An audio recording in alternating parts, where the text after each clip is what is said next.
I'm Paul Elliott here with Hashrocket TV, sitting with Jeff Casimir from Jumpstart Labs. Jeff, there's been a big upswing in training. There's a lot more companies offering training over the last few months. What do you think's brought that about? I think the biggest problem right now with the Ruby on Rails community is a significant labor shortage. You look at just about every firm, company, what have you, is trying to hire developers, and there aren't enough. So people end up fighting over the same candidates. If you were here at RailsConf and you want a Rails job, well, by now, day 3, you would have had one already. Like it would be finished. Mm-hmm. So I think this is probably the most dangerous situation for the future of the community.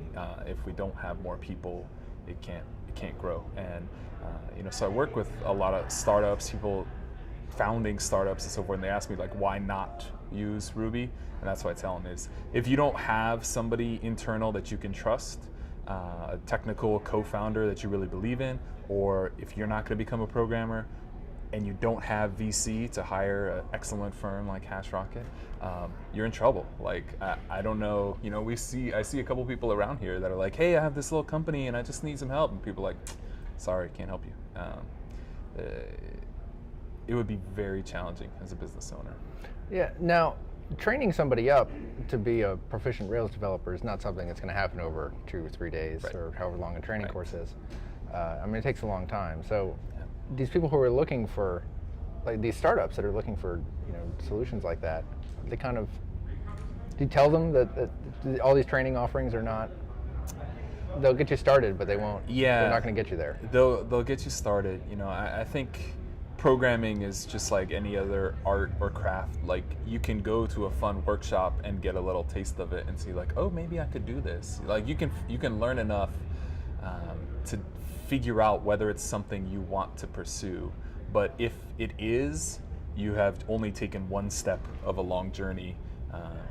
Most of us in some form or another have been programming for 5, 7, 10 years, maybe longer. Yeah. And I wish I could say that, in 5 days I can take you from a normal person to like master programmer, but it's just not. It's not possible. Like, we can do some awesome things, can show you the awesome power, walk you through how things are designed and what kind of questions we ask and all that. But when it comes down to it, like, either someone's going to have to work really hard. Either you're going to have to be the one that works really hard, you're going to have to pay someone to work really hard, give them a big equity chunk, whatever it is. Even though our technology is efficient and awesome and fun to work with, there's still 95% hard work in there. Yeah. Now, a lot of shops, especially the consultancies, I know we are offering apprentice programs, where we take people who are experienced developers, but not in Ruby or Rails, and maybe they're not experienced consultants. Yep. And we bring them in and train them up, which it's a great thing, but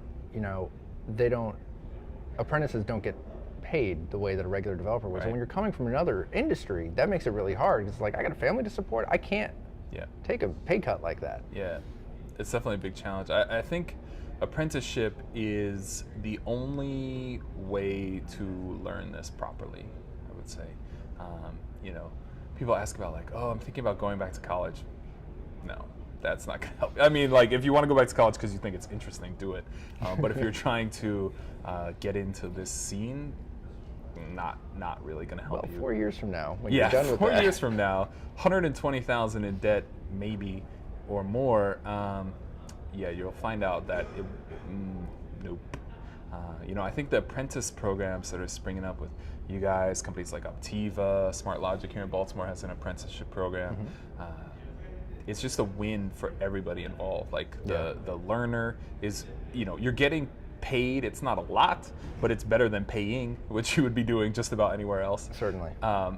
You're doing real hands-on work, and most importantly, it's under guidance. It's not just like, I'm going to sit in a basement and hack on Ruby code for 6 months. It's like, I'm going to be working with people that actually know what they're doing. Right. And the value of that guidance on a day-to-day basis, like, is impossible to quantify. Like, it's hugely, hugely valuable. Yeah, the apprentices we brought on have done really, really well. There's been a huge transformation in their code and consulting skills from being with us. Just getting immersed in the Hashrocket way and getting to pair with Rocketeers on real client projects and stuff. Yeah. I mean, that's an education that the university can't come close to.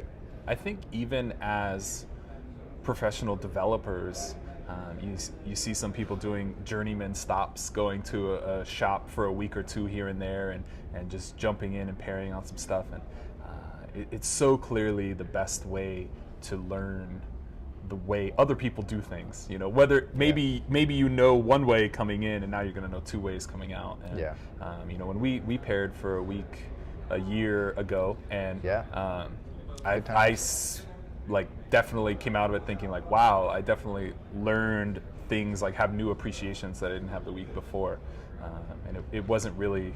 I was already developing Rails applications and everything at that point. So yeah, it's just a super valuable process. So back to the training offerings. Now, let's say somebody is looking, they want to kind of get a taste of that, and they're looking at all these different offerings. How do you make a decision of which one to go with? Yeah, to me, it's a pretty simple argument.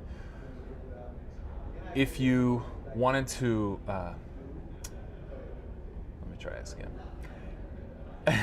I think if you look at sports as an analogy, Michael Jordan, best basketball player ever, without really any question. He doesn't coach in the NBA. He's not an owner in the NBA. Why not coach a team? Well, it turns out that coaching is a fundamentally different skill than playing. Being an excellent player does not set you up to be an excellent coach. Being an excellent programmer does not set you up to be an excellent teacher of programmers. That's right. And so I am maybe harshly critical of people who are programmers and want to get into training. Okay, that's awesome, but you have to appreciate that it is a second and also challenging set of skills. Just knowing the programming is not enough to say like, oh, now I will teach everyone how to program. Well, actually, as soon as you do it, you'll find out that it also takes practice. There's a lot that goes into it to know what you're doing and to do it effectively. Now, you can, on some scale, when you know that might seem contradictory to what I just said about apprenticeship, but one-on-one is very different than one-on many. Right. If you are, as a developer, sitting down with an apprentice, you can show them how to do things your way, and that works. If you were trying to do that with 8 people at once, 16 people at once, it's a totally different animal about how to manage the learning process of 8 parallel individuals. Is much more complicated. I know when I went to school for computer science many years ago, there were a number of professors that were really, really good professors and really terrible developers. And so, you know, there's definitely a big difference in those skill sets. That, you know, just you don't need to necessarily be a great developer to be able to teach development, and vice versa. If you're a great teacher, you know, you may not be a good consultant. I think at conferences you see that play out in reverse a little bit, where sometimes if you're really expert in a topic, it's hard to teach it to other people because you've forgotten what it's like to start out. You've forgotten what it's like to be a novice with that technology, and so you jump into things like, you know, I see a lot of programmers. They're like, all right, the first thing we're going to learn about is the object model. I'm like, no one gives 2 shits about what the object model is. They want to know, like, how do I make things? You know, or let's talk about raising exceptions, because when you program, you have to raise exception. Like, no, really, like you can defer that for a while. It's almost like similar to like a lean startup thing with a minimum viable product. Like think about minimum viable teaching. Like what's the minimum I have to teach them before they could build something? And could people build something without knowing about exceptions? Yeah, they can. So Certainly. Like put it off, skip it.